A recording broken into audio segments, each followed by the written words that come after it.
from the physical look, it appears to be okay. It is not swollen. There's no bulging part here.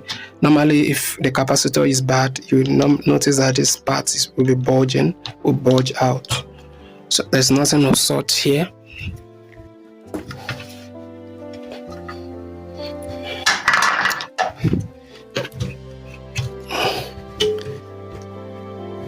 So there is nothing of sorts here. Everything here appears to be fine. But I'm not going to just see everything as being fine. So this is how it works. The power supply is going to come from here. And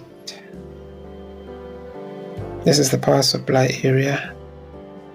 It's going to come from this area.